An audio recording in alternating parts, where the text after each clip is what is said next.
We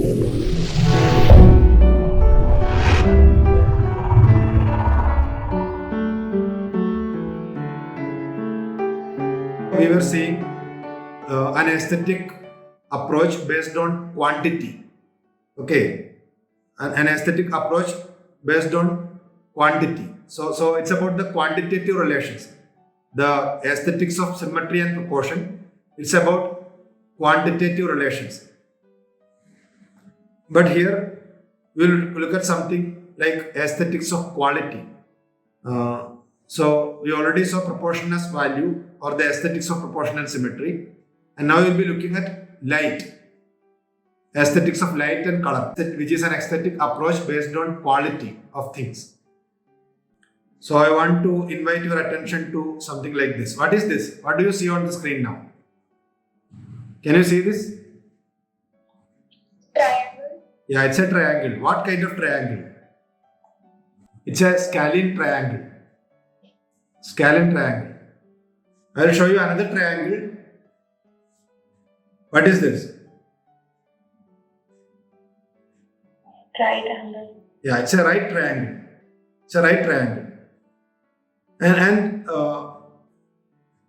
I want you to consider which of these is more beautiful. What do you consider? Which one means? It's a stupid question, I know. Especially if it is asked to the students of art, it will be a stupid question. We have different considerations. The right angle triangle. Yeah. Why do you consider it so? For a normal mind, those who are not artists, Because of the proportion. Yeah, there is a kind of proportion or You had mentioned in the video as well that earlier people considered beauty, they associated it with the proportion. yeah, right, you are right. So there is some kind of proportion for the right angle which the scalene triangle is lacking. Okay. So these are geometrical figures. So there is another, this is a right triangle. It is also a scalene triangle by definition, but it is also a right triangle. This is another triangle. Isosceles. Yeah, isosceles triangle.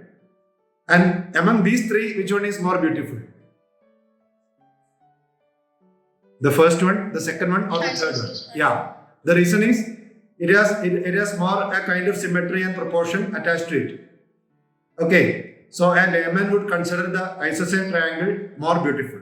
Again, one more triangle. And this is an equilateral triangle. So which of these is most beautiful? Among these, which one is the most beautiful?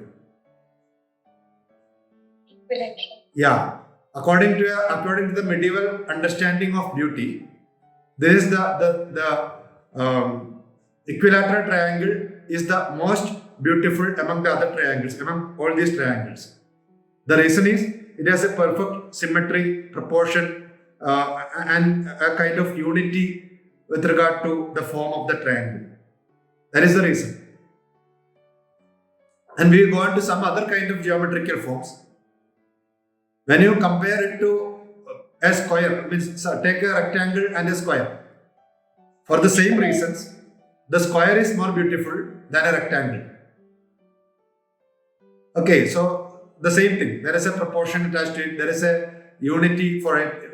There is a symmetry and proportion and a unity for the form found in the square in comparison to rectangle. And we will take away the rectangle and look at a circle. Which is more beautiful?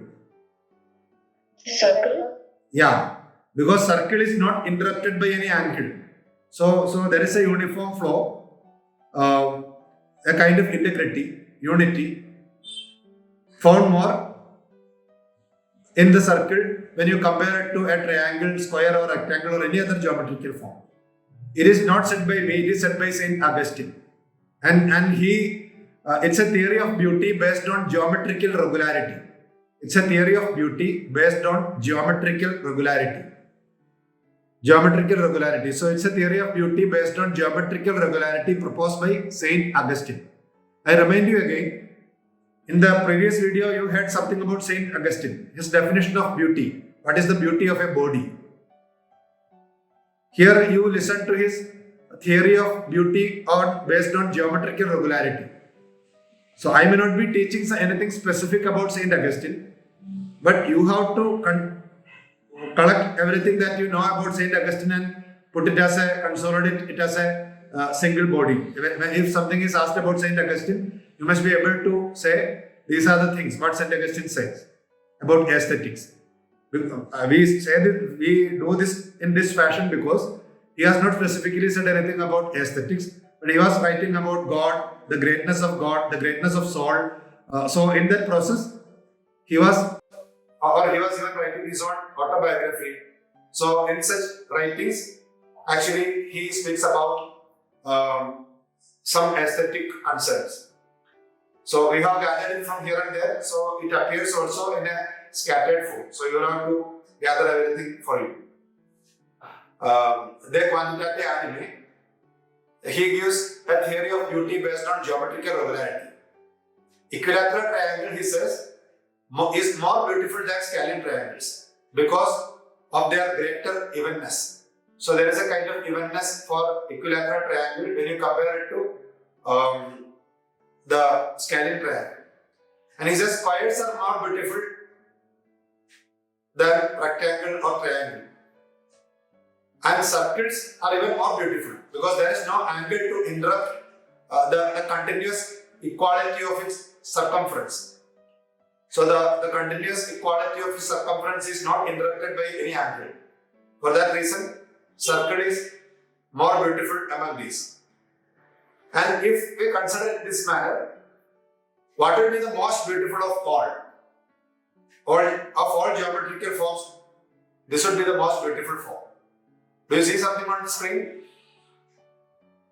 According to Saint Augustine, a point is the most beautiful.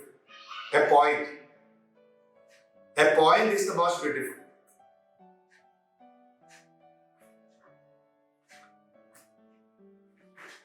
Why you know? Why is a point more beautiful than anything else? Above all, the point is indivisible. The center, beginning and end of itself. It is the beginning, center and end of itself. It cannot be divided. It is undivisible. And the generating point of a circle. And it is the most beautiful of all figures. That is what Saint Augustine says. And he says that in this book, De Quantitate Anime, or the greatness of the soul. And this book is available online. So this is where he was actually speaking about the greatness of the soul. In his discussion about the soul, these things come in. Okay, these aesthetic concerns are put in where he discusses the greatness of the soul.